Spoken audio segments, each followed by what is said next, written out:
rangé dans cette valise, un peu de lui, un peu de sa vie. Son cœur chavire, un cadre en bois, une photo de sa femme et sa fille. Il part seul dans la nuit pour leur trouver une terre meilleure. Une parcelle, quelques fleurs pour elle, il veut être un père veilleur. Dans la brume des odeurs, des lumières venues d'ailleurs, il est prêt, le parfum de l'inconnu dans l'air. Sur ce bateau, dans le silence de l'infini, des tours se dessinent. Dans le froid sur le quai, il pose un pied un jour de décembre. Il marche sur le trottoir, des types crachent. Une femme lâche son sac, des enfants jouent, se cachent. Il dérive, la réalité, un fossé qui le sépare des livres. Ses enseignes, ses signes, toute cette foule l'enivre. Il s'arrête, lève la tête. Un homme le bouscule, il s'excuse sans interprète.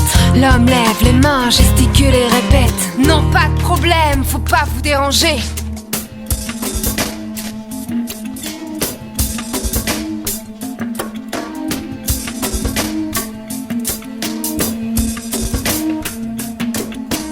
D'un côté, un journal, de l'autre un dictionnaire. Il coche les annonces des chambres, il cherche un préfixe honnête. Enfin, il s'installe chez un couple de jeunes visionnaires. Il sort son cadre, l'accroche, elle le regarde, fille et mère. Dans une station de métro, il cherche le guichet. De sa main, il montre le nombre de tickets qu'elle doit lui glisser. 10 de trop, il paye, inconscient de la méprise. Comment s'exprimer quand même le geste devient très triste.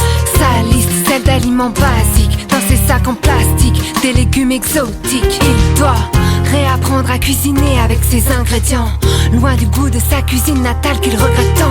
Le sucre ne masque plus la mer, de plus en plus intense. Les regards glacés, il boit son café sans plus attendre. Au comptoir, il casse sa tasse. Une femme s'écarte et dit: non, pas de problème, faut pas vous déranger.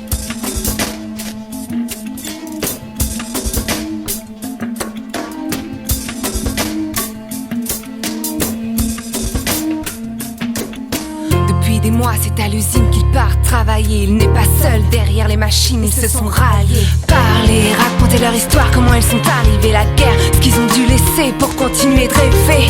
Ces autres, ils sont comme lui d'ailleurs, combattants sans veste ni tailleur. Plus il comprend, plus les portes se ferment devant lui.